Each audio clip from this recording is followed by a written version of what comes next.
Potent Pondering back with another video. Yo, please come in, thumbs up this video, subscribe to the channel, hit the bell notification, hit all notifications so you have my videos in your possession each and every time I go live or I do uploads. Shout out to all of my new subscribers, my returning subscribers. Listen, I'm back in Houston, Texas, where they used to talk in reckless. You know what I'm saying? Back here. So, I'm back in my surroundings. Listen, I hope y'all all doing well. Anybody not wishing me well, go to hell. So listen, first thing first, I want to talk about, I talked about this briefly yesterday about the whole situation with Lotto and, saying that Lil Kim is her GOAT and all of that. I already told y'all, why do you care about what Lotto thinks? You know what I'm saying? She ain't nothing but a biracial trying to twerk and trying to act like she's sexy red, trying to get that hood traction. You know what I'm saying? She want that get it sexy, but it ain't hitting like that. People could try to say that Lotto's album is nice or whatever the case. It's been a lot of little rave mixed reviews. Tell them to buy it. Tell them to buy the project. I don't care about your review. Buy it. If you ain't buy it, I don't want to hear it. That's all I want to say. Everybody want to talk about and want to, try to give somebody some sort of critical acclaim. It's like, buy it. Buy it. Put your money where your mouth is. In a couple of years, listen, put your money where your mouth is. So anyway, you already know what happened with Lotto, crowning Lil Kim. That's her opinion. Listen, a lot of us know that it comes from spite. It comes from spite because we know that Lotto looks up to Lil Kim. You know what I'm saying? Listen to my live that I did yesterday. I did a little live. I ain't even monetized it or nothing, but I told y'all, like, Lotto, she's not going to mention Nicki because of, things that happen. And especially with, Latto, just use the chop, ho. Listen, she felt that, right? So today, Akbar came out and, Akbar, she's been staying away from like, the tension and like the beef. But I guess this must have struck a chord in her. And I think Akbar felt some sort of way about Lotto because Lotto be claiming Atlanta. And we know that she ain't from Atlanta. Just because she sat on 21, you know what I'm saying? She think that she's something because she flicked up with 21 Savage and how him and Drake got a baby cabbage. And then, she running around sounding like Drake. What did you, the offspring? You know what I'm saying? So listen, let's clock what Akbar said in regards to, the whole situation with Lotto, and what I liked about it is that Akbar, her sentiments was, spot on. So Akbar V reacts to Lotto name dropping Lil Kim as her GOAT female rapper. Lil Kim was the GOAT. Her and Foxy both had they run, did a lot for us female rappers. So did Eve, Missy Elliott, etc. But what about when there are at standstill? What about when there was a standstill and no label wanted to sign female rappers? Who came and opened the door in the longest run in female rap history? I told y'all that yesterday. Listen, Foxy Brown, who is my favorite female rapper. Y'all want to know something? I know the track span of a female rapper. You know what's so crazy? When Missy Elliott came out with that cookbook album, I knew she was on her way out because she was striking out at that point, right? So Nicki Minaj opened Nicki Minaj. So let's not say Kim is the GOAT of all time because no dick grabbing, it's Nicki. Give the girl her flowers when it's due. Y'all y'all don't got to fuck with each other, but keep it a stack. That's how I feel too. But Lotto ain't gonna do it. She don't got no realness in her. Her daddy put some black rod up in her white mom, and she the product of it. She got this new, what is she, that new sample that she did, and she trying to twerk online. It's not, nobody's jacking it. It's not selling. It ain't streaming. You know what I'm saying? Lotto was predicted, and plus, they saying her album flopped, right? Now, somebody of Lotto's stature, she should be doing more than what they predicted for her album. She's in this, listen, if you want to be fair, Ice Spice, she did better than her last album. So Lotto, she dropped so many songs like Cardi, and it's like they ain't doing nothing. Lotto dropped so many songs, all for them to end up nowhere. I thought they did remixes when the song was doing well. She did a remix with Megan Thee Stallion, and that shit ain't go nowhere. Right? So Akbar said also MC like Queen Latifah has done a lot for female rappers, right? So that was all for that whole interview, interview clip that Lotto and her sister did for Complex Mag, and they was, she brung up Lil Kim. And I think Lotto low-key does these things too because she knows that it's gonna cause conversation. But guess what, baby? These conversations ain't they're not translating to album sales. All these people saying that your album sound good and is good and is this and that, tell them to buy it. Listen, tell him to buy it. That's all I got to say about that. Also, shout out to Sexyy Red. Get It Sexy went gold. You know what I'm saying? That was really like an organic hit that like hit hard during the time when Cardi was dropping multiple records back to back. Cardi came out with Enough. Do y'all know? Remember when Enough was out and Glorilla and Sexy Red was going harder than Cardi with Enough. Understand that. That was all this year. Understand that. That's crazy, right? That's crazy work. And also, shout out to Sexy Red. Sexy Red was sitting up there, and I was wondering. The crazy thing is, this came out today, and I was wondering, like, did any of these girls mention Nicki, like, during any of these conversations? Then today, a clip surfaced where Sexy Red was sitting there with Lotto and Flo Milli, and she said, I gotta give it up to Nicki for longevity. Longevity, right? Nicki has surpassed each listen, Nicki Minaj has times three multiple female rappers. She's times three, multiple of them in their career. You can never shit on Nicki. I am an avid female rap fan, and I'm telling you, Nicki's career track span has been like none other. It's been like none other, and let me just say this. I said what I said on my Twitter today. I said Nicki Minaj can never not be in the conversation of female rap, right? If you're a true female rap fan, you know that the average career span of a female rapper, and Nicki Minaj has times three the careers of a lot of her contenders. Don't be delusional. Social media made flops more visible, like Latto. You know what I'm saying? A lot of these girls flopping. You sold 28K back in the day, you shelved. You ain't ever coming out again. Listen, a mill sold low record sales. A lot of them sold record sales. Shit, Foxy Brown went gold in 1 month back in 2001, and the record label stopped promoting their album. So imagine what these girls, like, you're not doing the record labels any justice, especially with somebody like a Lotto. You ain't got no hits off that album.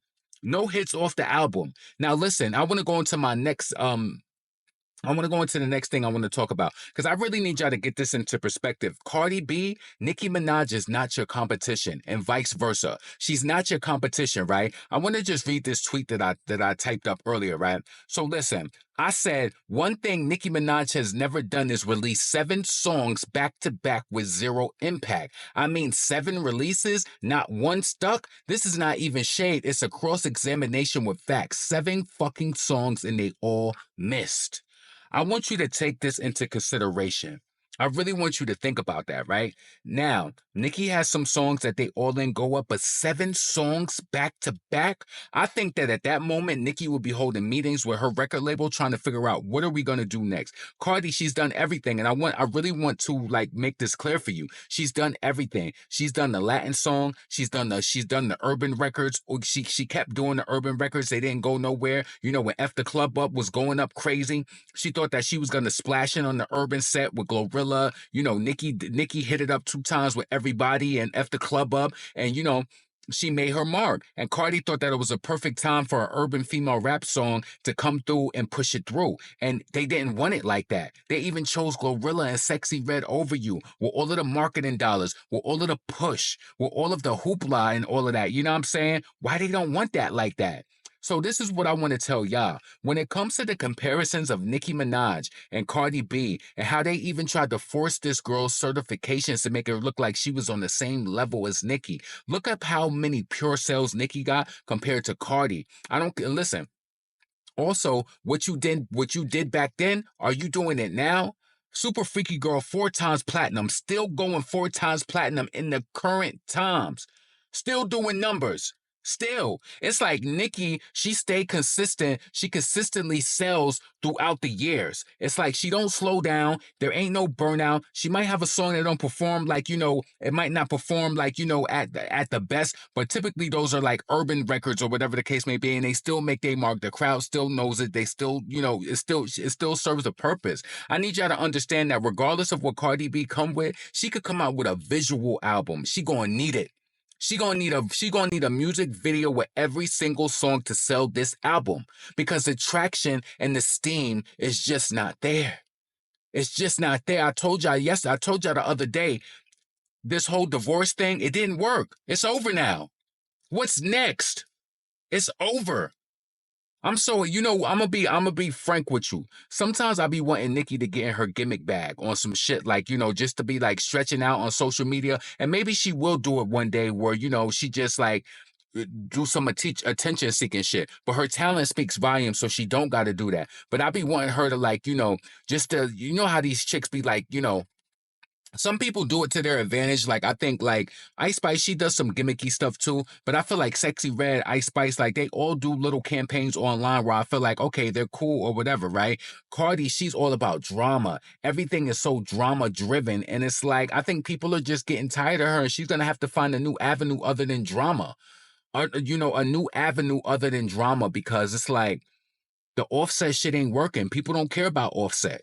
I can't say it enough. They don't care about it. And so what I need you to do is to put your lenses on and realize what the fuck happened this year. What happened in the sales of Cardi B this year?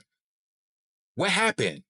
Everything that the girl touched didn't go up. And you know what? Cardi B has been striking out for a long time. And you know, when she failed Lizzo, when they forced 20 million radio play into that Rumors track, I knew something was wrong, and it still flopped.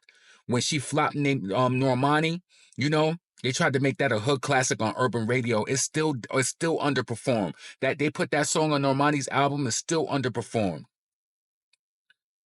So it's like competition is nada. We really, and the crazy thing about it is that due to like, the algorithm and the way that they've pushed Cardi B on, in the Nicki conversation or whatever, it's truly made her an embarrassment. It's made her an embarrassment because listen, you can't compete with Nicki. You can't. I really need you to look through my eyes in this camera and realize this girl dropped 7 songs this year and none of them stuck. None of them. None of them. They really planned and plotted the perfect storm this year in the month of what was that? What was that? February? Or was that March when they dropped like what? They dropped Enough. She just kept dropping shit back to back. I for sure knew. Listen, me, even though I don't like Cardi and the at all, musical, just don't really care for her, right? I thought that at least when she dropped one of these songs that something was gonna stick. Whether it was the remix with Flo Milli, like, even though I hated it and I don't think that she should sing, I thought that maybe that was gonna stick. I thought that, maybe the song Punteria was gonna be a cross smash hit like Tusa, and Cardi would finally claim her Latin throne again, and because she's been chasing trying to get a hit since Tusa. Ever since Nicki did Tusa and got Plusa, she's been chasing it. She's been unhappy. Unhappy. I don't care how you feel about what I'm saying in this video at all. I'm just telling you what I observed and what she's been trying to do. Cardi has come out with multiple Latin songs and trying to make them bops, and they just have not went anywhere at all. They've not gone anywhere. So listen, we really, and it's like we really need to just put things into perspective when people argue that. Cardi B talking about, she got a goal that she want to make, and she got a hole that, what I'm saying. Shorty, sit down. You're going through you're with child, what I'm saying. You trying to use the baby for sympathy. You announcing all of these things, and it's just not really helping. And I can't say it enough. I can't, right? So when people try to put Cardi into the same sentence with Nicki, and they try to hold up these stats and shit that she did in the times of yesteryear, ask her what she's doing now. Ask her what she's doing now. 7 songs. Like, let's count them out just to make sure that we on the page. Like what? She did the remix with she did the like what? She did the remix with Flo Milli. She did Punteria. She did the remix with Megan Thee Stallion and them. She did the song that just came out with what's that guy named? Rob 49. What else did she do? She did that peso song with that Latin artist that went absolutely nowhere. And what else did she do? Is it 6 or is it 6? I'm probably forgetting one because they weren't memorable at all. They just knew that Punteria was gonna save the day and stick and give Cardi. Because I'm telling you, as I know how record labels think, as soon as they got that hit that would like that stuck, they was gonna roll that album out. They was gonna roll it out. Now Cardi is out here. She's supposed to be at some sort of musical fest coming up in Atlanta. For what? For what? You're with child, go through gestation and like get through all of that, get through all of that. Why are you trying to be on the scene popping and, doing all of that shit? You need it that bad? Who knows? You know what I'm saying? All I want to say is the point of me adding this to the video was just to tell you to put things into hindsight. She can't be compared to Nicki. The girl been in the game for how long with an album and ain't go on tour yet. Then you got Latto talking about Nicki, for some reason, ever since she came out and she announced her tour, I'm not saying, of course, every artist tours. When you drop a project, you tour. That's usual and customary, right? But now Latto talking about she going on tour. She going on tour with Mariah Scientist. I feel like more people would show up to see Mariah Scientist than her, to be honest with you. I personally feel like they would. But anyway, I don't want to make this video too long. Potent, pondering, never pandering, never panhandling. Listen, I'm back in Houston, about to start making my videos regularly. You know what I'm saying? So listen, drop a comment below. Let me know what you think about Lotto and the Lil Kim talk. I really could care less, to be honest with you. I don't look to Lotto for nothing. Imagine me looking at her thinking she pressure, and I'm gonna be like, oh, Lil Kim the GOAT because Lotto said it. I don't care about her music. You know what I'm saying? All of y'all saying that you like her and all of this, buy a product. Buy a product, because anything that I say I like, I buy. Anything that I say that I like, I put my money where my mouth is. You know what I'm saying? I put my money where my mouth be. So put your money where your mouth is, you know what I'm saying? And getting those 28,000 and try to make it and try to let her do, do what it do. Also, comment below and let me know what you think about the Nicki Minaj and Cardi B talk, Now I understand this so much clearly because, on some real shit, and I'm going to close on this, if Nicki dropped that many songs back to back, we would be worried for her. We would be like, people will probably be having conversations like maybe she needs to retire, or you know what I'm saying? I don't think Nicki would play herself like that. Remember how we was all a little worried when she came out with Last Time That I Saw You, and then she ain't even dropped no single, before the album came, and then boom, the album came and F the club up, and also everybody just took off on radio. Everybody was really a multi-platform hit. On all platforms, it was pop radio, urban radio, rhythmic radio, ran crazy. No music video, nothing. F the Club Up was a multi-format hit. Pop radio, urban radio, rhythmic radio. Crazy, right? You don't gotta try hard when the talent is there, and that's all I gotta say. Potent, pondering, never pandering. Listen, I'm up out of here. Y'all be safe, and yeah, peace.